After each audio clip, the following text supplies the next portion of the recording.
All right, Shavua Tov, everyone. We are starting Dav Daled Amud Bet, the last line on Dav Daled Amud Bet. Tanur Banan, the rabbis taught in a Braita. Dinei Mamano B'Shlosha. In order to judge monetary cases, you need to have three judges.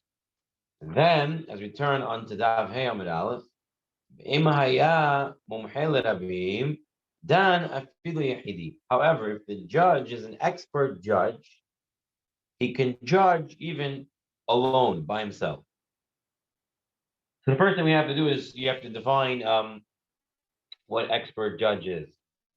So in note 1 in the art scroll, and this is based on Rav Shirayr Gaon, one of the Gaonim, the Mumchal Rabbim means that somebody who has stood the test of time. And he's been a judge for a while, and he's giving the right psak, he's giving the right judgment, and we know he's someone who doesn't make mistakes. He's known to be someone who is reliable, someone who's been around, has been doing it, and this is considered a mumche l'rabim. So you really need three, but sometimes you can use this one expert judge, this mumche l'rabim. Now, if you look at the top Rashi on the page, dana filu b'yachid, we have to know what's the rationale. If you need three, how can you use one? So remember, we had a machloket. Do you really need three judges or not when it comes to monetary cases? So Rashi brings down, according to the opinion of Rav Acha ben Ika, that it says in the pasuk "Betzedek tishpot" that you should judge, and it's in the singular, so meaning one judge. There's a pasuk in the Torah that says you can judge "Miksaver ein kan erif pashiot," and there's no mixture of pashiot. What we learned where it says Elokim, Elokim, Elokim 3 times to tell us that you need to have 3 judges, that's talking about that case, about stealing, about pikadon, about a shomer, someone who watches something. Not in every loan case where something has, you don't need 3. That's the way that Rashi wants to learn. Tosafot does argue on this. However, the poskim in the halacha, they bring down this way that Rashi is learning. And the reason why one expert judge is allowed to judge, because it says in the Torah, Betzedek tishpot, that you should judge in righteousness, and it's in the singular. Do we have mumche l'rabim today? Before we move on to the Gemara, do we have an expert judge today? Can we have a court case with only one expert judge? So the Shach says that today we still can have mumche l'rabim. We could have in one expert judge. However, the expert judge cannot force people to get into judgment. You can't say people have a case. You say you can't force them to come to him, since he's not 3. But if they agree to take him, he can be a judge. He can be a mumche l'rabim. He can judge a case without 3 judges. Now, the Gemara wants to know who is a mumche l'rabim. We explained someone who's tested, someone who knows. But Gemara wants to know, according to their tongue, what it meant. Rav Nachman. So Rav Nachman said, "Kigon ana." Like me, someone like me. Rav said, someone like me. Don dinei mano b'chidi, can judge by himself. Can be an expert judge to judge by himself. So said Rav Chia, dinei manot b'chidi. Kigon ana dan dinei mano b'chidi. Rav Chia said same thing.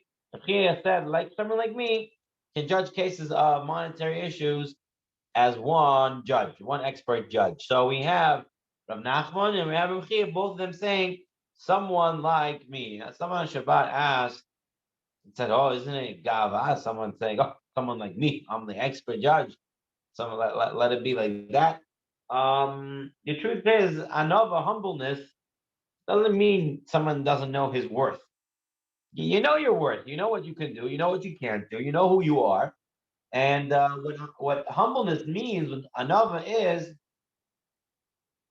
is that I know what I'm worth, but I know it's all from Hashem. So I'm not gonna walk around with bini bolo with my nose in the air and say, "Look at me, I'm special," because everything comes from Hashem. So Chir and Achman, they know their worth. They know that they're expert judge. So they said, "Someone like me." Now, what does it mean, someone like me? The men in the yeshiva had a question. What does it mean? They asked, "Kigon ana." The Gemara uspirna. Does it mean someone like Rav Chia and Rav Nachman who knew a lot of halachot? Digmirna means that they knew a lot of halachot. Svirna comes from the word svara, which means they're able to apply their knowledge.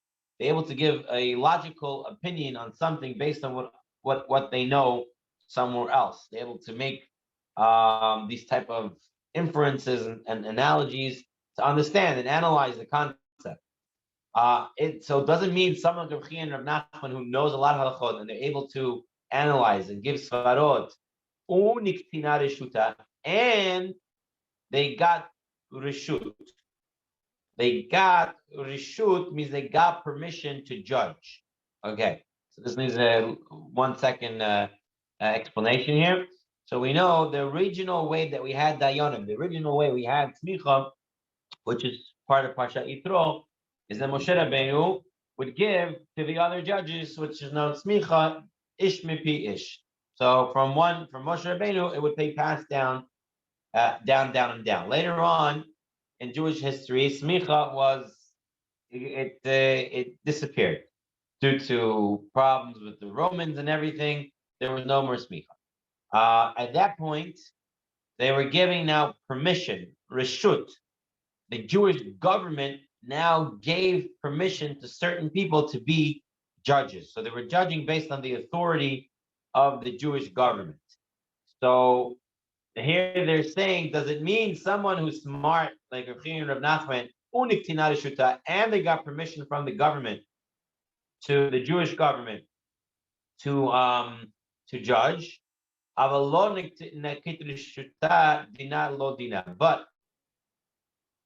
if they did not get permission to become judges, then their judgment is not a judgment. Or maybe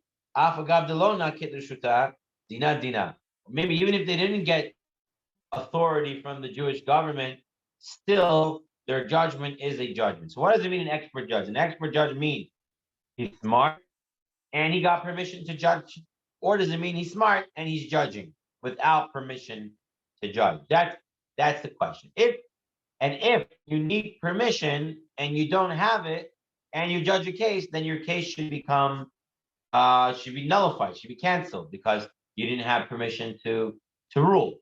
So what does it mean, a mumcha l'rabim? Does it mean someone who's smart and has permission, or someone who's smart and judges, not necessarily getting permission from the government? So Tashma, come learn the answer. The Mar Zutra, Bereder of Nachman, Dandina B'Ta'ah. Mar Zutra, he tried a case of money, and as he tried the case, he made a mistake. He passed in the wrong way, and he caused someone to lose money because he said you have to pay him, and really he wasn't supposed to, and he lost money. So they came to Rav Yosef and said, Rav Yosef, what do I do? Do I have to pay back the money or not? Because I made someone lose money. The judge made someone lose money, so he did nezek, he damaged, maybe he has to pay. So Amalei said, Im kibaluch alayhu, if they accepted you as a judge, meaning they said, we'll take you, whatever you say, we're going to follow, then even if you made a mistake, you don't have to pay them. Because they accepted you for whatever you're going to say. Be'im lo, but if not, and since he was not given permission from the Jewish government to rule on cases, be'im lo zil shalem, then you have to go and pay. Shema mina, we learn from here, ilona kitr shuta, dina dina, shema mina. Now, he said he has to pay. Why didn't it say we should cancel the whole verdict, cancel the whole case, and everything should be going back to the person who paid the money to the other person? The guy has to give it back to him. It didn't say that. It didn't say to cancel the case. It said that this judge shall go and pay. So what do we see? We see that the judgment stayed. We didn't say revert the judgment or cancel the verdict. We didn't say that. We said the verdict stays. Whatever he said, the guy paid that. Now the judge has to go and pay because he didn't have permission to judge cases. As Omarav, a person who goes to judge a case, and he wants to become patur if he makes a mistake. Who wants to be a judge? If he makes a mistake, he's going to have to pay the other person. So lishkol rishutav beresh geluta. Go take permission from the Reish Geluta. The Reish Geluta was the head of the Jewish government in exile. The Persians who were in charge of the Jews in Bavel during the exile in Babylonia, during the Talmud Bavli, they gave permission to the Jewish people to govern themselves, a semi-autonomous government. They had to pay taxes to Persia, to the empire, but at the same time, they were given permission to rule themselves. So you would have to get permission from the Reish Geluta, the head of the Jewish government, to become a judge. And if you have that permission, then you're patur from paying back. V'chein Amar Shmuel. So says Shmuel, go take permission from the Reish Geluta. If you get permission from the Reish Geluta, then you don't have to pay back. And the reason being is, we're going to see in a minute, the reason is government is able to take somebody's money away, right? Government can come and say to somebody, "Oh, your money is mine now. We're taking it." Even in America, you have this thing called eminent domain, where if the government decides that your house is needed or whatever you need, they can take it away. If they need it for the government, they need it for the country. Such laws exist. So it means that your money becomes worthless. So Beddin, the courthouse, gets its permission from the government, and if the government gives this person to rule in cases, then he's an agent of the government, and the government can make somebody's money as if it's nothing. So therefore, if you made a mistake, he doesn't have to pay back, because even though he made you lose money, he made the person lose money, the government is able to take someone's money away. So if you're going to become a judge, Rav and Shmuel said, best thing to go and get permission from the Jewish government in exile. This way, you don't have to pay back if you made a mistake. Before we go on, I want to mention Tosafot. Tosafot, Kegon Anad Dan Dinei Mevanot Bechidi. The first Tosafot in the wide lines of Tosafot, he asks a question. He says, "V'had t'nam b'Masechta Avot." It says in Pirkei Avot, "Al tihid dan yechidi, she'en dan yechidi el echad hakadosh baruch hu." He says, it says in Pirkei Avot, you should not be a single judge. No one should be one judge. There's only there's only really one judge, is HaKadosh Baruch Hu. No one else should be one judge. So how over here they can say you could be a mumcha l'rabim, an expert judge, one, and you can do the case. The Tosfos answer is Eitz Tovik Kamashmalan. Shlo yit'ah. That's giving you a good advice not to be one judge, so you shouldn't make a mistake. Going on really you're allowed to judge. Done, but it's better not to judge on your own. So the Pirkei Avot is not saying it's asur to judge by yourself. Pirkei Avot is giving good advice. Don't judge on your own, because if you do it with more people, you have less of a chance of making a mistake. Inami ragil haya bidinan ve'en lachosh or because Rechia or Nachman or any other expert judge, since he judges so often, it's not possible for him to make a mistake. He's so involved in all these cases. He's been doing it for years, so he won't make a mistake, and therefore he can judge on his own. All right. So now the Gemara on 5A1. The Gemara wants to know. So this is practical for the time of the Talmud Bavli. So the Jews in Babylonia, like we mentioned, they had a semi-autonomous government. The Persian rulers gave the Jews power to rule, and the ruler of the Jewish people in Bavel was called the Reish Geluta, the head of the exile. That's what it stands. Reish from Rosh, Geluta from the Galut, head of the exile. In Eretz Yisrael, the Jews who were still in Eretz Yisrael, who were not in Bavel at the time, who were formulating Talmud Yerushalmi, they had a Nasi, they had a prince, like Rabbi Yehuda Nasi, and other Nisim. He was in charge of the Jewish government there. But there was a difference in the government. The Persians gave more authority to the Jews in Babylonia to rule themselves than to the Jews in Eretz Yisrael. Therefore, the Jews in Eretz Yisrael, who I believe were under Roman rule, they had much less authority on themselves. So even though the Romans gave them some permission, or the Goyim gave them some permission to rule themselves, it was with less force. They didn't have so much force. So now, we're saying the whole reshut, the whole permission to rule, and this way, if you made a mistake, you don't have to pay back, comes because of the power of the Jewish government. So if the Babylonian government is stronger than the Jewish government in Israel, so the Jewish government in Babylonia is stronger than the Jewish government in Israel, do the rabbis who get permission to rule on cases in Israel, can they come and rule in Babylonia? That's going to be the Gemara's question. So let's see the Gemara inside. Shita. It all is simple. The person gets permission to rule in Bavel and rules in Bavel. Everything is good. He's allowed to rule there and makes a mistake, doesn't have to pay back. Umahatam lahatam. And in Eretz Yisrael, if they got permission there to rule and they rule there, makes sense, all good. Umahachal lahatam nami. And also, if a Babylonian scholar who got permission to rule in Bavel goes and rules on cases in Eretz Yisrael, it's also good. Why? The Hacha. Because it says, Shevit, because here in Bavel, they're a rod, they're a scepter, they're a stick. And there, they're a chokek, they're a senator, a legislator. They're on a lesser level. What does this mean? The Kidditanya, Lo yasu shevit mihuda. The stick should never leave from Yehuda. The scepter of kingship, should never leave from Yehuda. Elei Rashi Galiyot sheBavel. These are the Reish Galut, the head of the exile in Bavel. Sherodinit Yisrael b'shevet. They have so much permission from the Persians that they're able to rule over Israel with a rod. They had permission to tax. They had a permission to punish the Jewish people in Bavel. The rabbis, the Reish Geluta, the house of the Geluta, the head of the exile, he had permission to do stuff to the Jews, power to rule them. That was granted them from the Persians.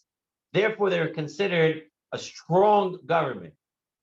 But umchokek beben raglav. But the umchokek, the scholar from the descendants, elu bnei banav shel Hillel shemalamedin Torah berabim. This is talking about Hillel and his students who taught Torah in public in Eretz Yisrael. And they're considered scholars, less legislators, senators, less power, not a stick. They cannot rule with an iron fist like the Reish Geluta. So therefore, those rabbis from Bavel can judge on cases in Eretz Yisrael. Their permission would work from one to the other. Now, Tosafot, the Hacha, Shevet v'Hatam mechokek. So this is the third Tosafot from the bottom of the page. Tosafot says, Mashma the Shevet Adif. It sounds as being a stick is better. The rabbis were better because they had higher authority. Vahada Amir Perek Makom Shinahago, Avamavel Eretz Yisrael, Kivan the Anu Kafinu Lahavdiu Kivatayu. In Mesach Psachim, it says over there that in Eretz Yisrael they were smarter. So how can we say that the rabbis in Bavel can judge cases in Eretz Yisrael, where in Eretz Yisrael we have smarter rabbis? So Amar Ben Tam, Hani Mili b'milta de Isser v'heter. No, in cases of Isser v'heter, in cases of what's kosher, what's not, what's mutter, what's not. Yes, the Bnei Yisrael Chakimei Tafik. The children, the people in Eretz Yisrael, Chacham in Eretz Yisrael, are much wiser. The Avir of Eretz Yisrael, Machkim, because the ear of Eretz Yisrael makes someone smart. That's why it says Mechokek, Shemalamedin Torah b'Rabim. They taught the Torah to Rabim. In Eretz Yisrael, they're able to teach better. They're able to explain the chukim, the laws, everything, because they were smarter. Aval inyan hifkat mamon, but in order to be potter from paying back money if you made a mistake as a judge, that principle, liftar the hefker betin hefker, in order to say that the government can take away your money and therefore betin can make anybody's money ownerless, adife b'nei Bavel was better than b'nei Bavel because they had higher power from the Persians to take away people's money. The Ikru Shevet. That's why they were called Shevet. Shirodin et ha'am b'makal. They were able to rule with a stick, forcefully. Now, Tosfos bring another interesting reason. Behind Utama, another reason, Mishum Deresh Gola, that the head of the exile in Babylonia, Mizicharim, they were from the males of King David's line, David Melech's lineage. Those in Bavel were from the Zicharim, they were from the males, so they were direct descendants of David and Melech. But the Nasi Shebe Eretz Yisrael, the Nasi in Eretz Yisrael, Minikavot, they were from the Nikavot, they were from the female line. That's why some of the Persians want to say, it says, Mohek Miben Raglav. Miben Raglav means from in between the feet, meaning that the females are giving birth. It's from the female side of the line. It's Amar Yerushalmi, as it said in Yerushalmi. So the power is stronger because they're males, from the male line of David Melech, and because the Persians give them the higher power of government. So therefore, rabbis from Babylonia who have permission to rule in cases in Babel, when they go and rule in cases in Eretz Yisrael, they may mistake their pater from paying back because that's their permission. Okay? Now the question is, but if a rabbi got permission to rule on cases in Eretz Yisrael, and now he comes to Babel, and he wants to rule in a case, and he made a mistake, is his authority enough for him not to pay back, or is it not enough of an authority? So Tashma, come learn the following: the Rabba Bar Hana, Dan Dina v'Ta'a. Rabba Bar Hana is from Eretz Yisrael. He comes to Babel. He judges the case, and he makes a mistake. So also the comment of Rav Chia. Now he goes back to Eretz Yisrael, and he goes to Rav Chia. We see it, his uncle. And he goes to him and says, Amrullah says to him, he says, what should I do? Should I pay back? So Amrullah says to him, Im kibluch Allah. Again, if they accepted you as a judge and they said whatever you say we're going to do, then you don't have to pay back because they took you for whatever you're going to say. But if not, zil shalem, then you have to go and pay, meaning that your reshut, your permission that you got in Eretz Yisrael, did not work for you in Bavel, because otherwise you don't have to pay back. But Rabbi Bar Chana did get permission, which the Gemara is going to bring soon the story about how he got permission. So we see that permission from Eretz Yisrael, where there was a weaker government, and therefore the authority was less, Mahani will not be helpful in Bavel, where there was a stronger government, and therefore they should have gotten Reshut from the Resh Geluta. Shema Mina, we see a good proof that the rabbis in Eretz Yisrael, their permission was of a weaker authority. Therefore, if they made a mistake in Bavel, they would have to pay. But it won't help, the Gemara asks. Why shouldn't it? It should help. Rabba Bar Huna, also from Eretz Yisrael, comes, judges a case in Bavel, makes a mistake. He ends up in the Reish Galuta's house. They're telling him he has to pay. So he tells them, hello,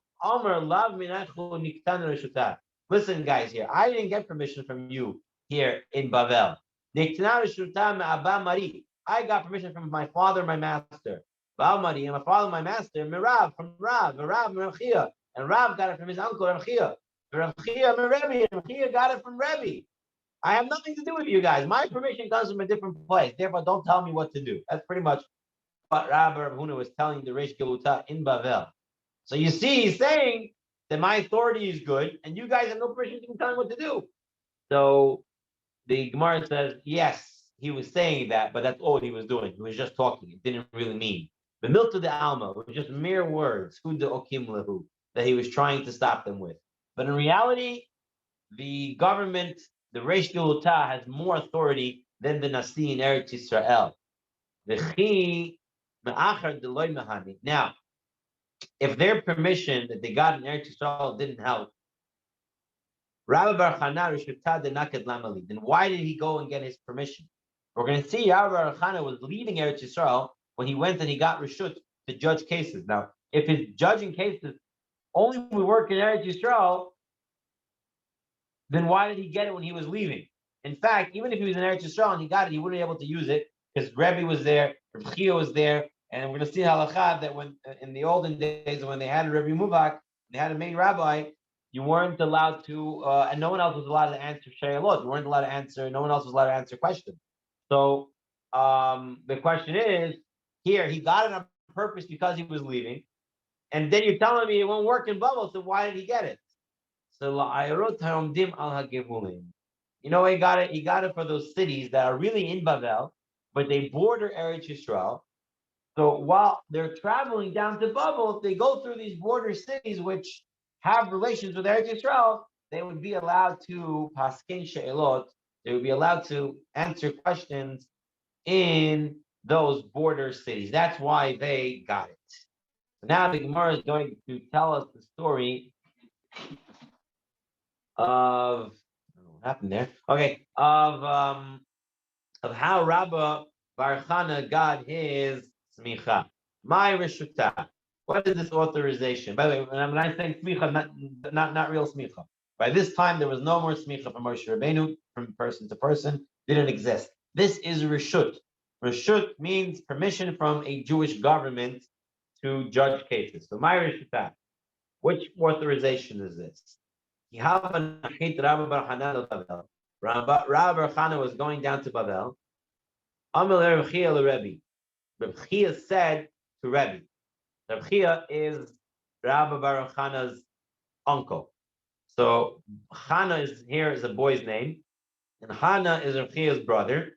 So he tells Rebbe, Rebbe Nasi, he says, Ben Ahi, the son of my brother, Yorid leBavel. So my nephew is going down to Bavel. Yoire, can he teach halachot and answer halachot of Ister veHeter, questions of kashrut, question of what's permissible and what's not, what's asur, what's mutar?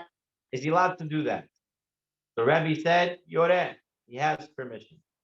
Yadin, can he judge monetary cases? He said, Yadin, he can judge monetary cases. Yatir bechorot, can he permit bechorot? He said, Yatir. He can give permission for bechorot. What's bechorot? The halacha is, this halacha applies even today, even in chutz la'aretz, and it's halacha deoraita, it's a mitzvah deoraita, biblical mitzvah, that the firstborn of kosher domesticated animals, the female of the firstborn of a female animal, of a kosher domesticated animal, has to be given to the kohen. The kohen was supposed to bring it as a korban bechor, and he's supposed to bring it up to the mizbeach. When there's no more mizbeach, which you don't have today, it cannot be used until it develops a mum kavua, a permanent blemish that will disqualify it from going up onto the mizbeach. Once it gets a permanent blemish that will disqualify it from going up to the mizbeach, it can be shechted and it can be eaten by the kohen and anyone else who the kohen wants to give it to. So the question was, could he say, could Rabbi Chana tell people which animal developed a mum kivua, a permanent blemish that would puzzle it from going on the mizbeach, and this way people, the kohen can eat it and he can share it with people. Can he do that? Yatir, so he said he has permission. That's how he got his reshut. Now the Gemara says another incident, similar story. Kihava nachit Rav leBavel. Rav was going down to Bavel. Now, Rav, his name was Abba, Rav Abba. I'm just telling you the background. We're going to see it in a minute. And his father was named Ivo. Okay? Ivo was also a brother of Rav Chia. So, Amar Rav Chia the Rebbe. Rav Chia goes to Rebbe, and he says, Rebbe, Ben Achoti, the son of my sister, Yored leBavel, is going down to Bavel. Yoire, can he teach halachot of Isser v'Heter, answer questions? So Rebbe said Yoire, he could. Yadin, can he do cases of monetary? Says Yadin, he could. Yatir bechorot, can he mater firstborn animals? Al yatir. Rebbe said no, he cannot do that. So now the Gemara's question is, My shna lemar, the kol kare ben achi. Why, when it came to Rabba bar Hana, the Rav Chia introduced him as my brother's son?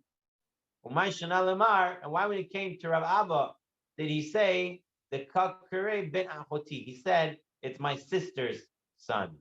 And if you're going to tell me that's the actual case, that was his sister's son, that was his brother's son. If you want to, that was the story. But we know Ivo, which is the father of Rav, the Chana, what we just said is Rabba's father, the Shela, Umarta, the Rebbe Chia. So Ivo, Chana, Shela, Marta, and Chia, they're all 5 brothers. They were all the son of Abba bar Acha. Abba bar Acha Karsla, that was his name, Abba bar Acha Karsla, from the city of Kafre. So they were all his brothers. So Ivo was the father of Rab. So why didn't he say my brother's son? Why did he say sister's son? So Rav bar Achuha Dehava bar Achte. Rav bar Chana bar Achuha Delav bar Achte. The truth is that Rav was the son of his brother and the son of his sister. That Rav Chia's brother and sister married each other. And before we go all wild, we had this in Moed Katan also. I'll show you the simple, see this whole diagram here with you. But all right, so here's the diagram. Can you read it? Can you see it, Solomon? Can you see it? No. No? It's too small. Still too small? All right, so I'll explain it as follows, as best as I could. So Rav Chia's father, Rav Abba, right? So Rav Abba was married to a woman. They had 4 children. They had Ivo, they had Chana, Shela, and Martha. Those are their 4 kids. Then the wife died. Okay? So Abba gets remarried. Gets married to a woman who comes in to the marriage with a daughter. Okay? So her daughter's already born. She gets married to Abba. They have 1 son. They have Chia. Chia is born. So Chia is the son of Abba and this new woman that he marries who has this sister. So he has a half sister. At the same time, his brothers are only half brothers. And his brothers are not related to the sister at all. They're not blood related. Therefore, Ivo ended up marrying what you can call a stepsister, but it's not really his sister at all. But it was Rav Chia's half sister. So Ivo is Rav Chia's half brother, and his half sister, her name was Ima. So Ima married Ivo, and they had a child, Rav, whose name was Abba. So Rav Abba. So when Rav Chia said he's my sister's son, that's what it was. It was his brother and his sister's son together. But Rabbi Bar Chana was only his brother's son. That makes sense?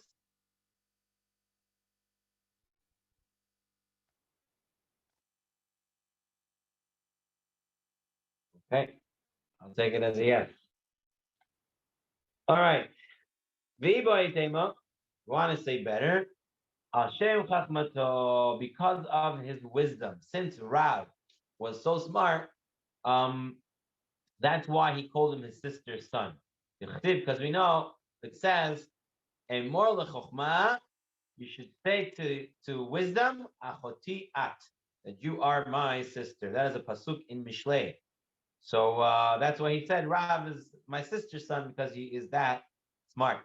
Now the question is, why did Rebbe not give Rav permission to be matir bechorot, to be matir firstborns. So al yatir, he may not permit. My tama, why not? Maybe you're going to say he wasn't smart enough. We just said he's extra smart. If you want to say he didn't know, he never studied blemishes of animals. But we have a statement from Rav that he said himself, for 18 months I grew up with those who raise animals, to know which one is a permanent blemish and which one is a temporary blemish. So I studied it. He knows it. He spent 18 months. So Ela, the reason why that Rebbe didn't give him permission, in order to give kavod to Rabba Bar Hana. Rabba Bar Hana was the other was his cousin, was Rav's cousin, who also went down to Babel. He didn't have such a famous reputation as Rav. Rav had a huge reputation. Everyone knew him to be very smart. So Rabbi Yehuda Anasi didn't want that Rabbi Bar Chana not get so much kavod. He wanted to give him some more kavod. So he said, I won't give permission to Rav to be matir bechorot. This way, everyone will see that Rabbi Bar Chana does have permission, and therefore he'll get more kavod. Now, Rav won't lose any kavod because everybody knows him already, and his fame precedes him. But Rabbi Bar Chana, people didn't know, so I wanted to get more kavod. That's the way this answer explains it.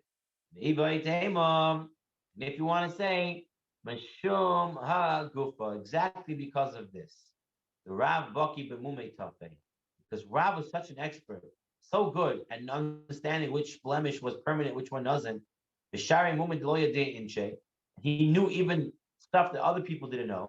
The Amrei, they would say, people would say, people would see Rav being matir a certain blemish. They didn't understand that he understood that this was really a permanent blemish. They would just say later on, when Rav wasn't around, they'll come and say, oh, is this a blemish? They would say, yeah, Rav used to say this was a permanent blemish, and they just let everything go. Because they weren't as much as an expert as him. And because we were worried that people would get the wrong impression, because they didn't understand his psak, they would come out with the wrong thing later on. Therefore, Rebbe did not want Rav to examine behemoth in order to be matir them. From this, the poskim say that a postik should never give a psak that's wondrous. It doesn't make much sense. Like people are like, whoa, how'd you get such a psak? Because then they're going to take it and say, oh, this rabbi allows this, this, and this because he said this one is okay. If a person does have to give such a psak, has to give a wondrous psak that's amazing, psak that people are amazed by it because it's so lenient or something like that, he has to either show them proof in a sefer or explain them the exact details of it, because otherwise people will get the wrong impression. You really have to know how to explain it. And that leads us into our next Gemara. Gemara says, Yoire, we said, the Rebbe said you can teach halachot of Isser v'Heter, what's permissible and what's not. Did you really have to get permission from that? Yoire, Gomer, if a person knows the halacha, why does he need to get permission to teach? If he knows it, he can teach it. Why does he need permission? Gemara says, because of the story that happened with Tanya. It's taught in the Brayta. Rebbe came to a certain place.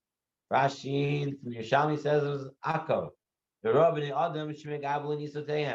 And he saw people were kneading dough in Tumah. In those days, they always try to eat everything b'tahara, in purity. And here he saw them kneading their dough in Tamei Kalim. So Amr Lahem, he said, why? Why you're kneading your dough in Tamei Kalim? Amr Lahem, they answered him, a certain rabbi came here.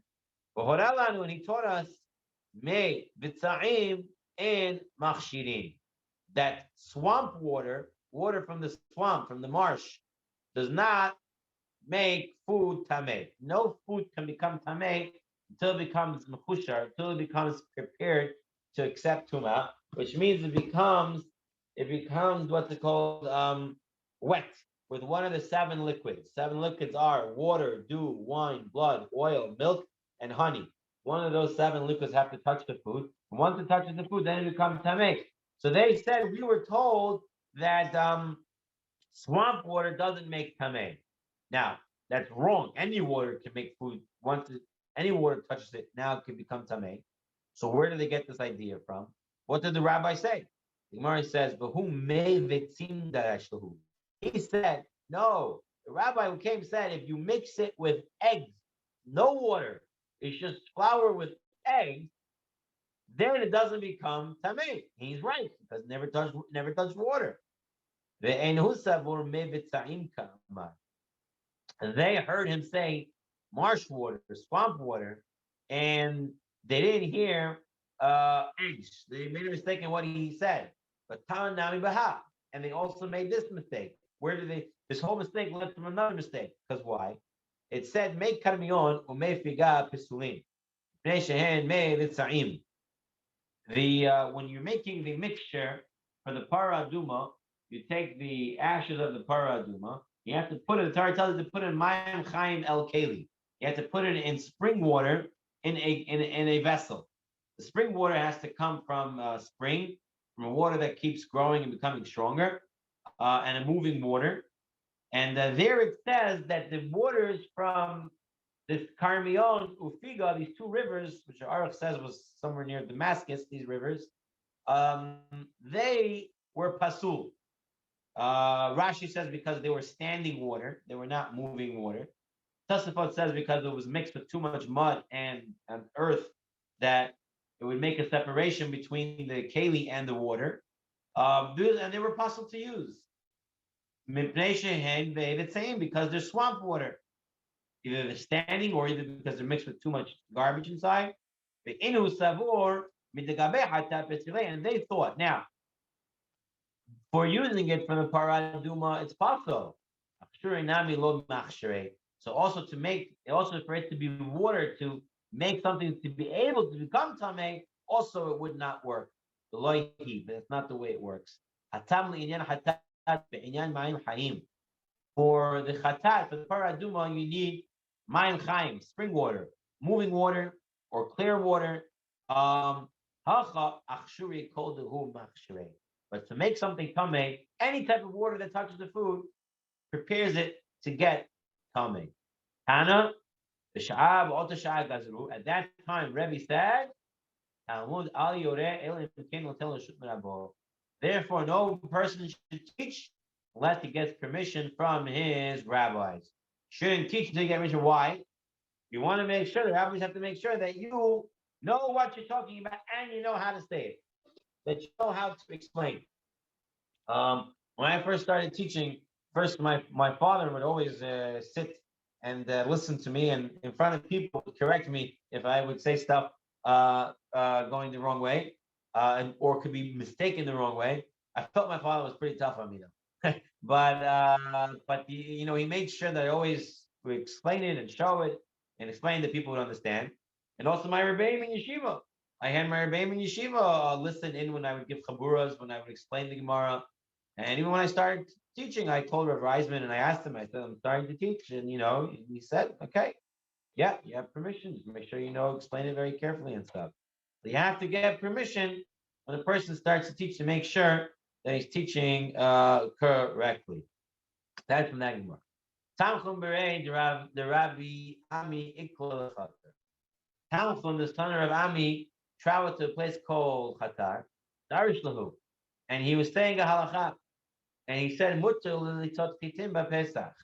Person who wants to take wheat from the wheat kernel on Pesach, he's allowed to soak it into water in order to make the kernel soft, and then he'll take out the wheat and then do what he has to do. And you do it quick enough, it won't become chametz. Today we're not allowed to do this. Already the Gaonim said we're not experts, so we don't do it anymore. But he said that time, he said it's mutar. So Amar Lov, they said to him, Lav Rav Mani Demin Sor Ikahacha. Isn't Rav Mani from Tur here? The Tanya Talmud al Yoreh Halacha b'Mukom Rabo. A Talmud, a student, is not allowed to teach halacha in the place where his Rebbe is, and he's your Rebbe. Unless he's 3 parsaot, which is 12 mil away. Keneged Machane Yisrael, because we learned this from Moshe Rabbeinu. When Moshe Rabbeinu left the Jewish camp after the Hate, he went outside the camp. The camp of Israel was 12 mil. So you see, if Moshe Rabbeinu was now outside the camp over here, and someone lived in the camp only on the other side, he would have to travel 12 mil plus a little bit to get to Moshe Rabbeinu. So you see, you cannot ask questions to anyone else inside the camp if you have a rabbi like Moshe Rabbeinu there. So we see if your Rebbe is there, you're not allowed to ask questions, you're not allowed to give halacha. So Amr Lahu, so Tanchus said, I'm sorry, Lav Adati, I didn't know Rav Mani was here. I knew Rav Mani was here, but never say halachot like this. Question today is, what about nowadays? Do we have a Rav Muvhak? Do we have such a thing as a rabbi like Moshe Rabbeinu, and no one else can answer questions if he's around? So I'll just really quickly, what it says here. It says, "B'zman hazeh, Rabbeinu hein asfarim Hashem netfashu b'kerev Yisrael." Today, who are our rabbis? Our rabbis are our svarim, are the books that we have that have the halachot inside them. It's all over Israel. L'chein ein shaykh din rabbo muvhak. Therefore, there's no such thing as a rab muvhak, a primary rabbi like Moshe Rabbeinu or someone big like Rabbi Yehuda Nasi or the Reish Galuta, some big rabbi. We don't have that din anymore. You have such a thing as a primary rabbi, chief rabbi, and stuff like that. But the din of you're not allowed to saying halacha when the other rabbi is there doesn't really apply today. You're not allowed to rule in front of him or even when he's not there. Because today everything is really the svarim. No rabbis are not really being mechadish new stuff. Most of the stuff are all in svarim. They're just applying it from there. So there's no din of Rav Muvak for this. And so too, because of this, anyone who becomes a rabbi who can give halachot, he should never give halacha. He should never give halacha before first looking in the sefer. Because today we're not paskening on our own ideas. Everything we have is in the Svarim. All the questions already pretty much dealt with. Svarim, for anyone who is in a rabbinical role, needs to consult his books before he gives an answer. That's what they bring down the halakha. Okay. Rabbi Chia, 2 more pieces of Gemara and we'll be done. Rabbi Chia, Rabbi Chia saw a certain person standing in the cemetery. Amrle said to him, are you not the son of a Kohen? He asked him a question. Are you not a son of a Kohen? What are you doing here? You're not allowed to be in the Beit Kburot, in the cemetery. So Amrullah Ain, he said, yes, I am the son of a Kohen. However, my father was a man of raised eyes. He was looking around too much. He saw a grusha, a divorcee, fell in love with her, married her, and had me as a result. And since he married a divorcee, I'm a halal.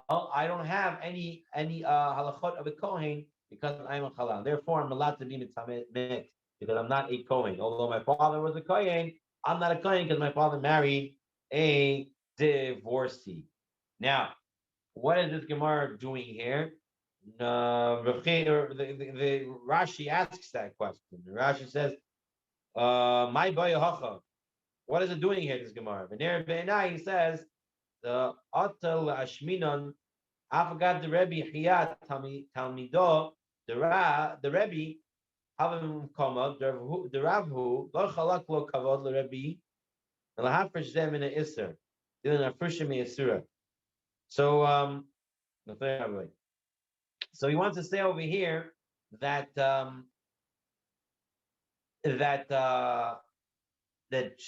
Reb Chia was a student of Rebbe, And he was here. Rebbe was in the city when this happened.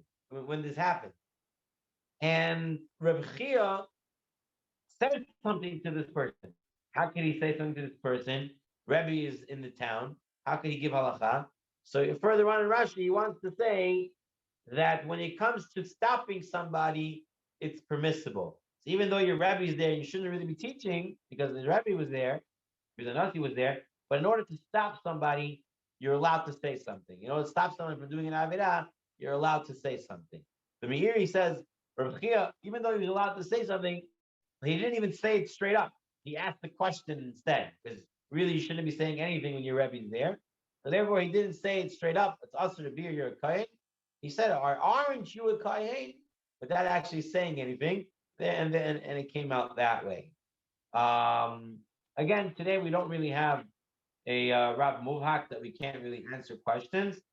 And however, practical, if there's a rabbi there, you shouldn't be answering the question. If you're davening in a shul and there's a Rav there, as long as he's a competent Orthodox rabbi, if someone asks you a question, you shouldn't answer. You should say, there's a Rav here. You go ask the Rav. No, I want to ask you. No, there's a Rav here. You should give him kavod and let him answer. However, if you're in the shir, you're doing something else, or somewhere outside, someone asks you the question and you know the answer, then there's no reason to say, I can't answer you because there's a rabbi in the city or something like that. You know the answer, you're allowed to give the answer. Make sure you really know the answer. If you don't know the answer, then you have to tell them I don't know and figure it out or send to someone who does know it. One last piece of Gemara. And the Gemara says, Pshita Levalga, we know that you can give smicha on parts. Meaning if someone knows a certain section, he can have a section of the halacha or that section. We know it's effective. What about al tanaimai? What happened if can you give smicha on condition? Give reshut on condition. On condition, meaning I'll give it to you for 12 months or whatever. Tashma, there was such a case where they said to this rabbi, we'll give you permission to rule on cases until you come back over here. When you go, you can do it, and when you come back, you lost your authority to rule. Now, based on these stories, the Gra says that's what we have today. Smicha of today. What is smicha of today? Here he says as follows. Shemikana mekor leminig smicha b'zman hazeh. Shaf b'zmanenu ein lanu smuchim ish mipi Moshe Rabbeinu. We don't have smicha from Moshe Rabbeinu anymore. We don't have it. Not anymore. And we don't have a Jewish government in exile. We don't have a Jewish government in exile. We don't have a Reish Galut that has authority to do things. We don't have this religious government in exile. We don't have it. You don't have that permission either. We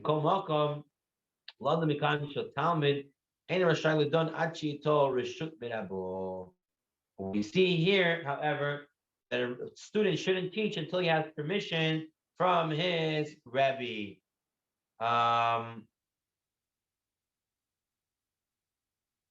Therefore, the Ramah said, if the Rebbe died, you don't need a permission anymore, because now there's no more rabbi there, so the person can become the Rebbe next, because we know he knows this stuff. So what today is, smicha today, according to the way the Vilna Gaon is looking at it, is basically giving someone a stamp of approval that he knows these dinim, he knows these halachot, he knows this information, and he's basing it on that. So based on this, and all this we know today, what it says on it also is that the person who got it is competent to answer these questions as long as he continues to review these halachot. So if a rabbi got smicha and he didn't review those halachot, he doesn't deal with Isser v'Heter on a daily basis. People, it's treif, it's not treif, and he's not constantly focusing on it. He may say to you, listen, I can't really answer you until I look it up, or maybe ask someone who deals with it on a day-to-day basis because his mind is not there, doesn't want to make that mistake. And that's the basis of today's smicha. Okay, we'll end it over here. Any questions? Hi.